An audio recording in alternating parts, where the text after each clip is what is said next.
Now we get into Phallic Stage. Phallic Stage, woo! Now we're still talking 3 to 6 years old. That's young to be bringing in words like phallus, which again is equivalent to penis.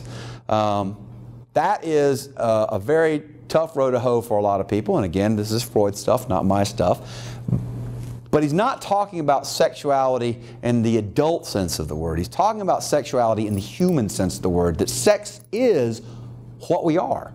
Without sex, we don't exist, and we learn to engage one another in appropriate fashion, and eventually we'll mate and create more of us.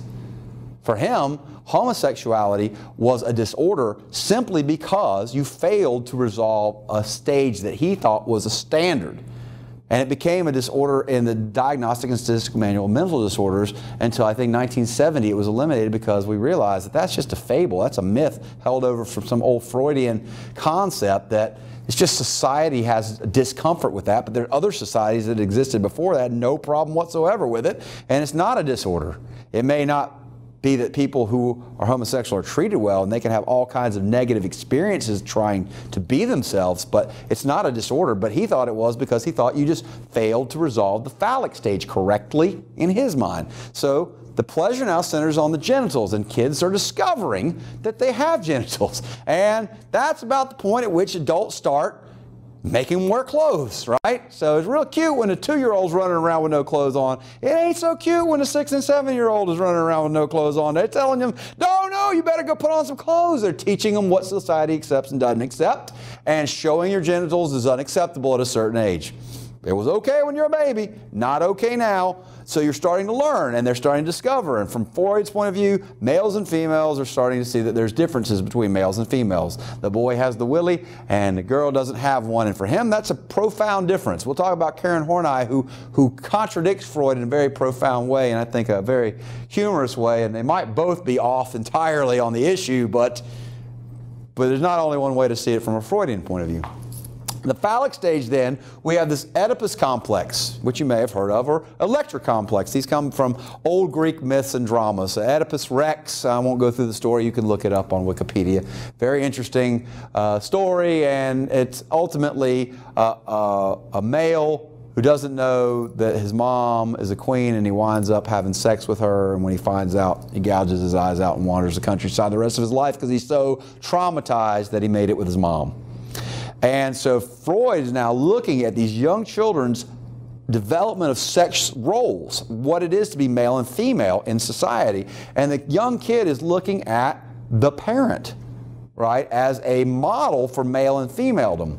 And of course, remember back then, for him, it was all about traditional families. It was dad and mom and kids, right? Somehow you were with a dad figure and a mom figure and a kid figure, or you were adopted into a family that had a mom figure, dad figure, etc. Now we find out there's all kinds of non-traditional parents and family structures that are just fine with kids who have great outcomes regardless, and you don't need it. But for him, it was critical because that's all they'd seen, and that's what was the prototype. So you have in the Oedipus complex a young boy who now develops feelings of a semi-pseudo-romantic nature for the mom. Not adult sexuality, but falls in love, so to speak, with mom. And you'll see little kids at this 3 to 6 year old age, you go, well, what are you going to do when you grow up? And they're going to go, I marry mommy. I'm going to marry daddy. And they go, oh, and that's so cute. Well, that's cute because they're kids, and they don't really mean it. Well, and that's what we're talking about here. Not that they really want their mother or that they really want their father in an adult sense, but that they are now overplaying their desire for the affection of the opposite sex parent from Freud's point of view. So the boy now is desirous of the mom's attention, but realizes that he has a penis and that mom doesn't have a penis. He's probably figured this out in the bath or in the shower when he was little and finding out the difference between boys and girls. Thinks that mom got shortchanged or sister got shortchanged, right? That's the basis of penis envy. The idea that women don't have one and wish that they did because it represents power and they feel shortchanged, and that's penis envy, which is a very debatable concept. And we'll see that Karen Horney defeats that with a different concept. But so having a penis and mom or sister not having one realizes it could be removed, and that causes castration anxiety. which is a very far-fetched notion from my point of view, especially with children. So he's afraid that because he's making this overplay for the mom's affections, the dad is going to cut off his willy, and then he'll be deformed and shortchanged like the girls, and so he doesn't want that to happen. That causes anxiety. I don't want that to happen. So what he does is he represses the desires for mom and over-identifies with dad. If he resolves the complex, right? If he resolves the complex, then he's going to get gender role identification because he's going to start doing what dad does. So yeah, mom's cool, but if dad's a construction worker and wears a tool belt, what do kids in this age like to do, boys? I want to wear a tool belt too, like dad does, right? What if dad's a office worker and carries a briefcase? Well, then that little kid the boy wants a briefcase. I'm like dad. So what you see is kids playing and identifying with gender roles that society is suggesting they should develop.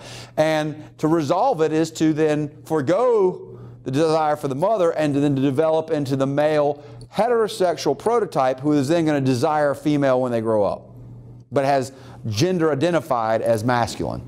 The flip side of that is the Electra complex, where the girl loves daddy, daddy's girl, right? It's all about the daddy, but now there's no penis to lose, so there's no castration anxiety, but mom's big and I'm little, and there's still anxiety. There's a realization that you can't have dad. It's a tension all the time, and mom is the real player, and that's the real partner, so they don't want to get the punishment experience of having the mom, throw negativity at them for their affections for dad. So they do the same kind of thing. It's like, put it away, dad's cool, but what mom does is what I do. And back then, what you were allowed to do as a female was very much restricted, very unjustly, of course.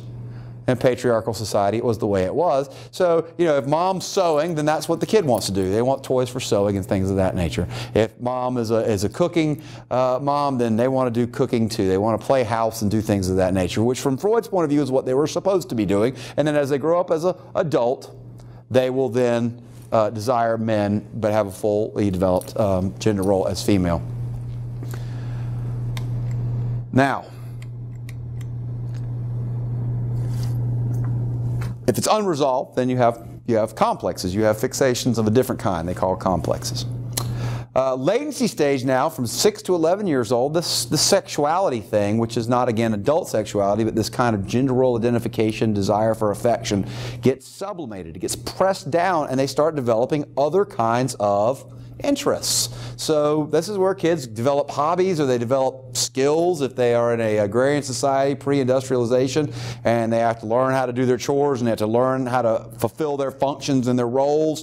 In today's society, in affluent societies, they might engage in activities like dance or sports or painting or whatever you're into. So they're sublimating this id libidinal energy into emotionally and socially safe outlets, ones that you won't get punished for, but you'll get praise for. So the energy is always there, but now you're learning to direct your own energy into what the society wants. You don't have an erogenous zone per se. I mean, mouth and anus and genitals are your erogenous zones, and they remain so throughout life, but then the focus goes away from that, and the focus becomes becoming a fully developed adult. And then we move back into puberty. 11, 8, these stages, they're soft stages. You can have overlap in these.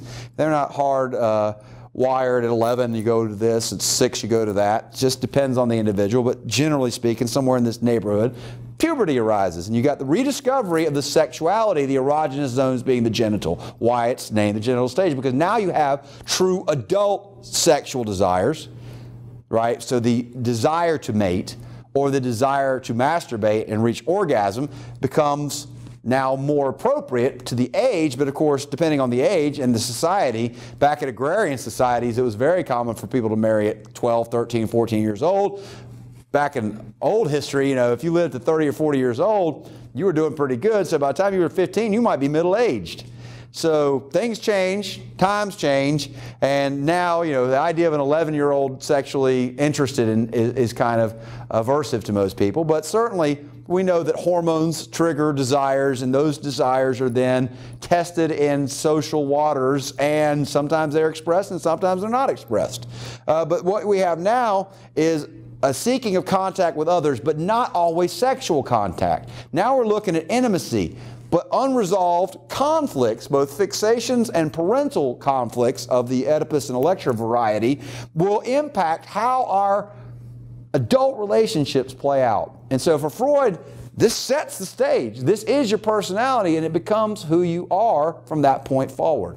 And for him, he didn't hold out a whole lot of hope that you would change radically from what you were imprinted to be through the socialization process. He didn't give credence to genetics and things like that. He said it's largely the environment you're born into, and the process that we all go through universally stamps upon you a personality that you can't shake, and you'll have elements of it for the rest of your life.